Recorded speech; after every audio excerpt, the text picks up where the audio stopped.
Alhamdulillah, just survived at the demo for Uyghurs. Inshallah, let's see how it's working out.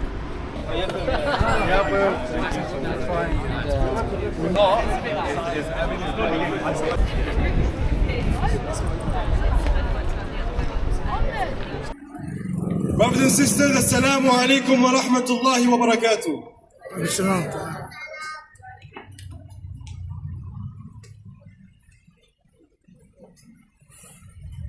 Today we stand in front of you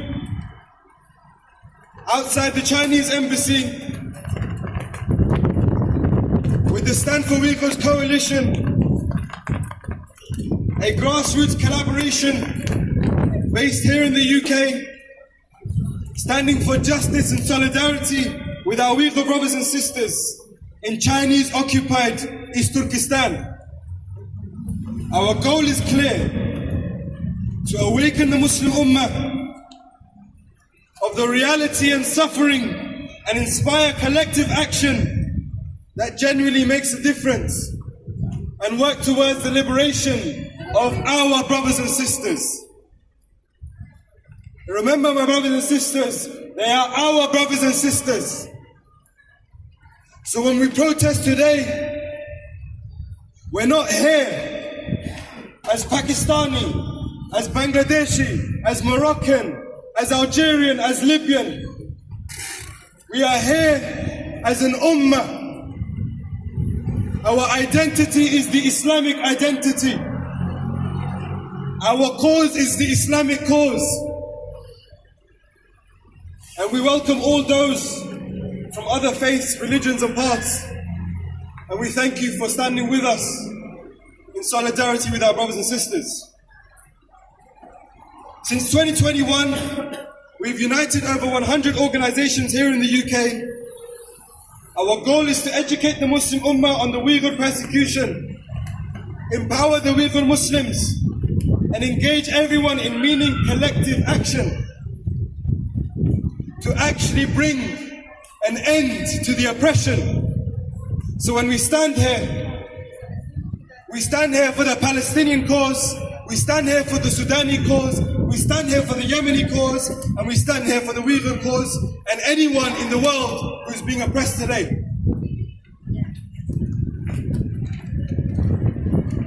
"17 years ago, on June 26, after the forced transfer of Uyghurs from Kashgar city and a false allegation of assault, Han Chinese workers at the jewelry factory chased, beat, and killed hundreds of Uyghurs. When the Uyghurs challenged this persecution with peaceful demonstrations as we do today in Urumqi, the CCP massacred them.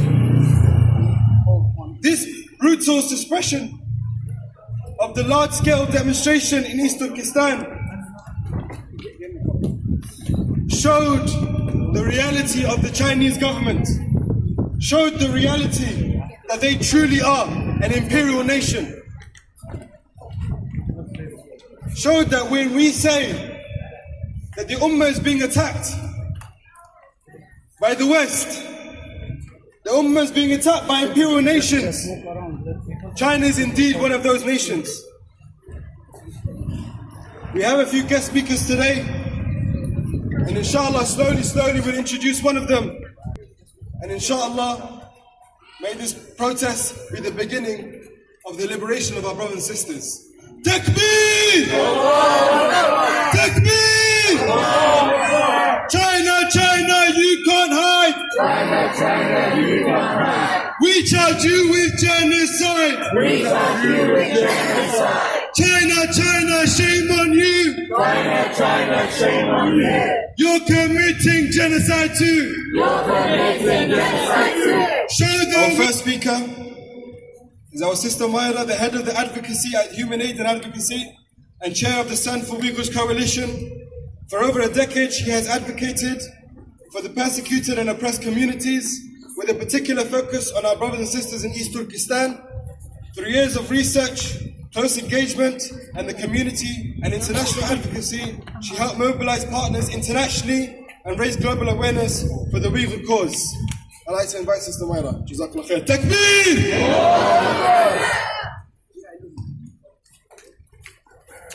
Assalamu alaikum rahmatullah wa barakatuh, everyone. This is my call. Jazakumullahu khairan to you all for attending today. Thank you for coming out today to stand in solidarity with our Uyghur brothers and sisters whose plight has been forgotten for too long. I've had the honor and pleasure of serving this campaign and leading this campaign for the past 4 years and have been profoundly moved and touched by this noble cause and its people. Despite the severe hardship the Uyghurs have endured, they still stand with such grace and humility. They are generous and optimistic, and there's a lot we can learn from the Uyghurs, who have been steadfast for years. They have held onto their faith and identity despite immense efforts by the Chinese regime to rip it away from them, and have risked everything to try to share their plight with the world, despite China's deliberate attempts to isolate them from the rest of the world and their cause. But Uyghurs, and I'm here today to say, and obviously there's going to be a lot of amazing speakers to provide different insights, but I'm here to say that Uyghurs are not just victim of China's oppression. They aren't only defined by the human rights abuses they face. They are the courageous people from East Turkestan who have bravely resisted China's oppression many times over the last century. The Uyghurs of East Turkestan, just so we know, they established the first independent Islamic Republic in 1933, then again in 1944, and overpowered China's military and might, despite the fact that China was larger and greater in size. They were able to overpower them. So these aren't a community, these aren't a people who are passive, you know, they are courageous and they're consistently been resisting. And on this day we commemorate the Urumqi massacre, which is again a day where the Uyghurs, they mobilized and they protested against the inhumane policies. And they have always fought for justice, and they continue to fight today. For decades, China has attempted to silence, erase, and isolate Uyghurs from the rest of the Muslim world, and we're here today to show China that their plans have failed, and they will never erase the Uyghurs. And this is why Stand for Uyghurs exists, and it's to mobilize civil society, to mobilize the Muslim community and general community to collectively stand in solidarity with the Uyghurs. The collective will always be stronger than the individual, so we need to use our collective skills, unique knowledge, unique skill sets and experiences to mobilize, to use our time and efforts effectively. So, and as a coalition, just to mention, we're independent from the East or Western narratives that often exploit the Uyghur cause for their own geopolitical narratives. For example, the US and the UK, they will only mention the Uyghurs to fit their anti-China agenda, and then they're back to making trade deals and committing a genocide in Palestine.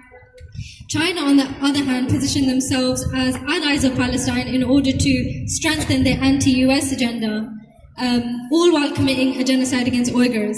So we as Muslims and human rights activists, we cannot be drawn into these agendas which are self-serving. We must reclaim our agency and resist the powers which use false narratives like tackling extremism or terrorism to justify the killing and slaughter of our brothers and sisters globally.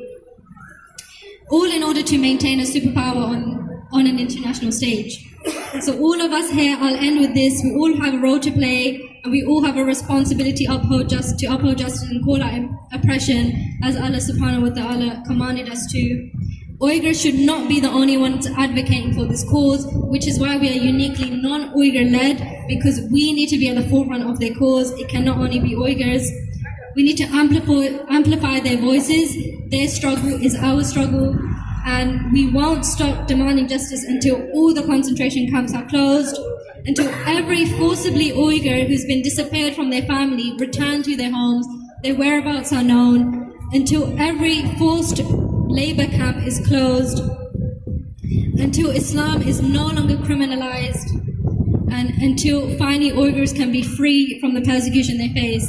So again, once again, imagine your father leaving home and never coming back. Imagine your daughter disappearing without explanation. Imagine not knowing whether your loved one is alive or dead. Imagine being unable to even ask questions. This is the suffering that countless Uyghur families have endured. Today, the suffering has not ended. People are being detained without being charged with a crime. Religious practice is banned. Beginning around 2017, reports emerged of unprecedented campaign of mass detention. Researchers, journalists, satellite imagery, leaked government documents, and survivors' testimony indicate that over 1 million Uyghurs and other predominantly Muslim minorities were detained in facilities the Chinese government described as vocational education training centers. Numerous government researchers and Office of United Nations High Commissioner for Human Rights have raised serious concern that these facilities involved arbitrary detention and severe human rights abuses. China rejects this allegation and has said the centers were intended to counter terrorist extremism and provide job training. Survivors have described being forced to renounce aspects of their Islamic identity. Praise the Chinese Communist Party, learn Mandarin under coercive conditions, endure political indoctrination, face punishment for praying or practicing Islam. Many former detainees have also alleged physical abuse, psychological abuse, sleep deprivation, and torture. One of the most painful aspects has been systematic targeting of Islamic identity. Report and satellite evidence indicate that thousands of mosques have been damaged, altered, or demolished over the recent years. Historic Islamic cemeteries have also reportedly been destroyed. Practices that many Muslims consider ordinary acts of worship have reportedly been treated as sign of extremism, including wearing the hijab, growing the beard, fasting in Ramadan, teaching children the Quran, giving children traditional Islamic names. Many imams have reportedly been detained or imprisoned. The aim, according to many researchers and Uyghur advocates, has been not merely security, but the reshaping Uyghur identity. Perhaps the greatest tragedy is what happened to the families.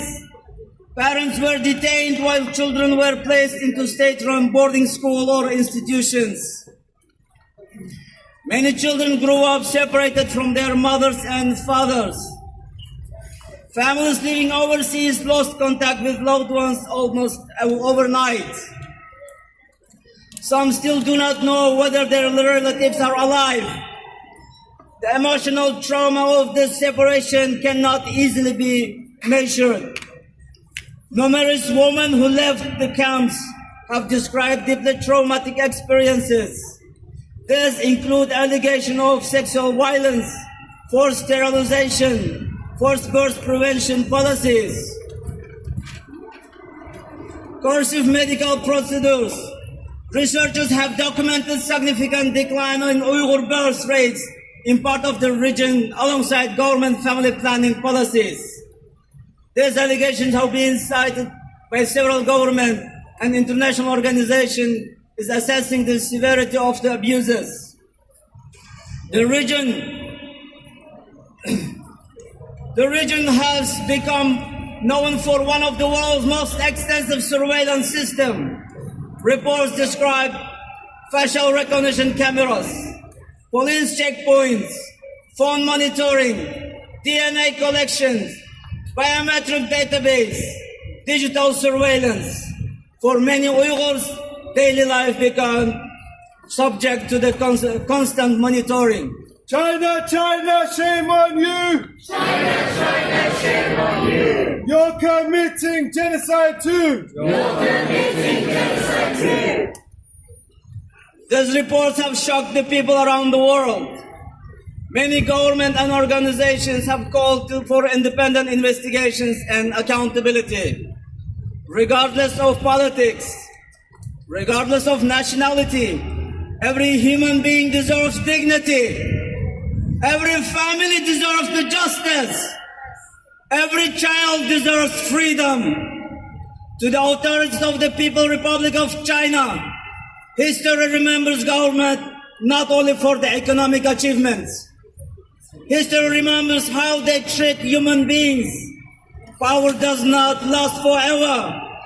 Government change, policies change, but history remains. Being together, educating ourselves, and committing to making a change, whatever that change may be, however small or however big, is so important, and that's how we make change together.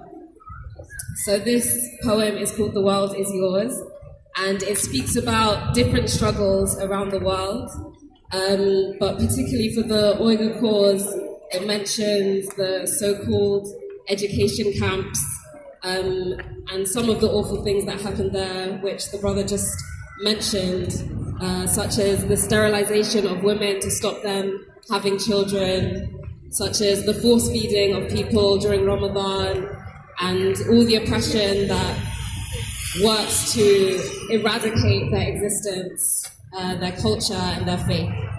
So this is The World Is Yours. Bismillah. She's having a car boot sail on dark clouds, the kind that plume heavy and follow.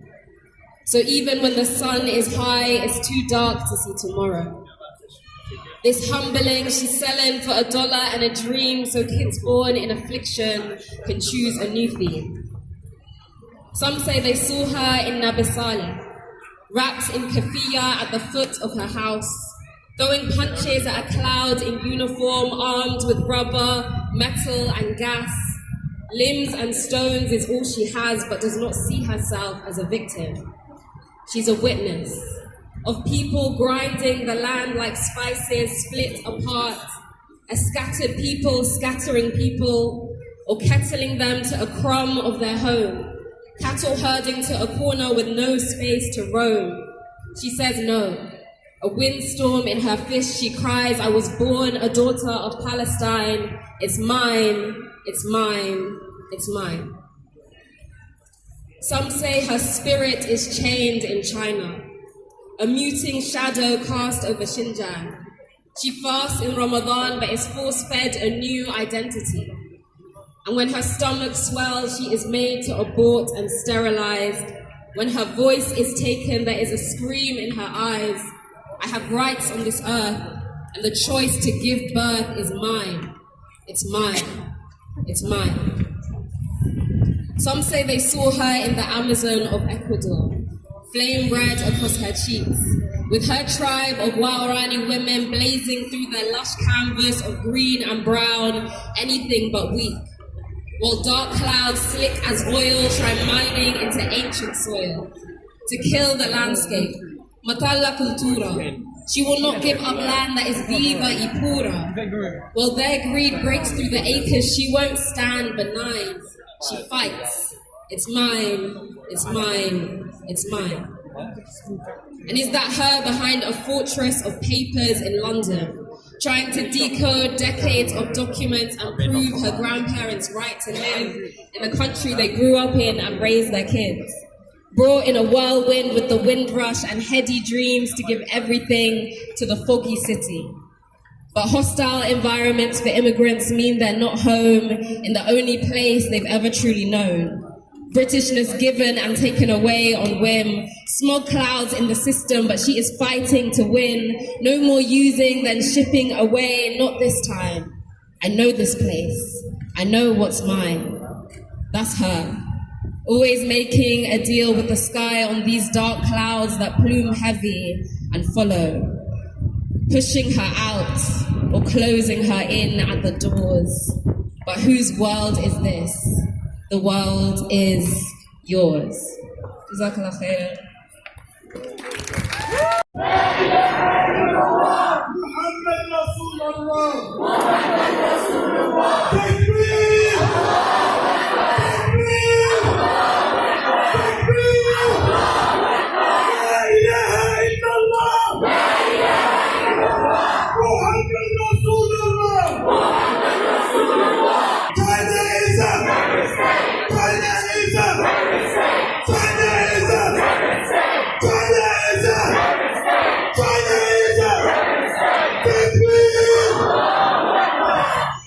humble ourselves and accept that this uncomfortable truth may not fit with our political positions. People often ask, if this is happening, why aren't there more Uyghur voices? How many Uyghurs are even allowed to leave? Obtaining a passport has been made intentionally difficult. While becoming active voices for justice and positive change. Through events, education and community action, Genocide encourages youth to live to their faith with purpose and stand up for those facing oppression. Today they will present a reenactment inspired by the documented experiences of our Uyghur brothers and sisters. While this is a dramatic portrayal, it reflects the reality many have endured. La ilaha illallah! La ilaha illallah! Muhammad Rasulullah! Muhammad Rasulullah! China, shame on you! China, shame on you!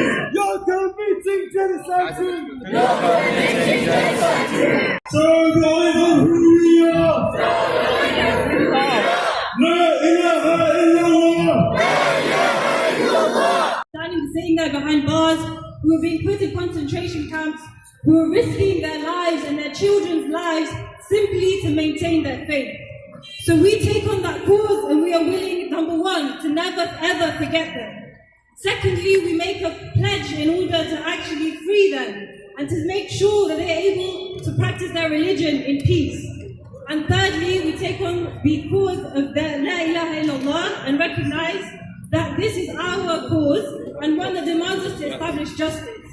As Brother Umar mentioned earlier on, the hadith of the Prophet ﷺ, when he says that there will come a time when you will be great in number, but you will be equivalent to the scum of the sea.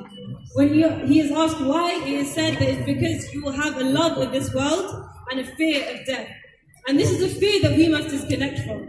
And this is the fear that the Uyghurs have taught us that they have disconnected from. They are willing to risk everything because they refuse to give up their faith, and that is an example that we must follow. China, you can't hide! China, you can't hide! We charge you with genocide! We charge you with genocide! No more silence, no more games! No more silence, no more games! End the crimes, end the shame! End the crimes, end the shame! Muslim lives and Muslim lands! Muslim lives and Muslim lands! Muslim lives and Muslim lands! Muslim lives and Muslim lands! Hands off all Muslim lands! Hands off all Muslim lands! Hands off all Muslim lands! Hands off all Muslim lands! China, shame! China, shame, shame! China, shame! China, shame, shame! All the crimes in your name! All the crimes in your name! May Allah subhanahu wa ta'ala bless this ummah bi'idhnillah soon with another Salahuddin who will raise from within this ummah, who will lead the armies to liberate all of those who have been oppressed across the world.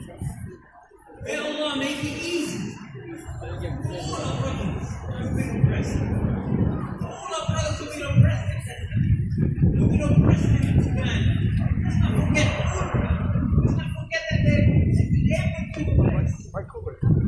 China is not a friend of the Muslims, as many people claim after what they see them done in Gaza.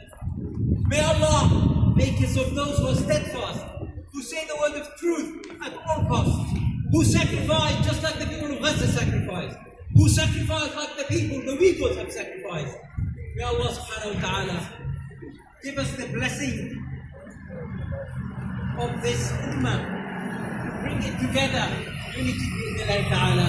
Ya Allah, make it stronger.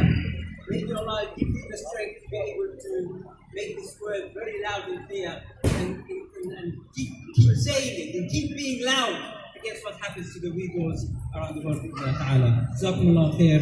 Wa akhiru da'wana alhamdulillah rabbil alamin.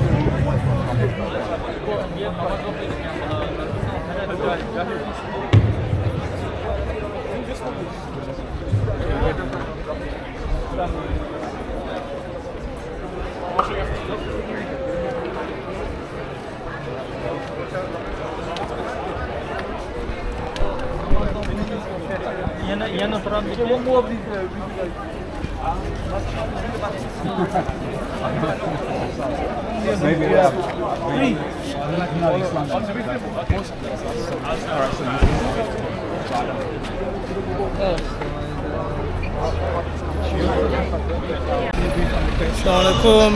It's all finished now, so it's going to be time for Salah, inshallah, and I'll update you all later. Assalamualaikum.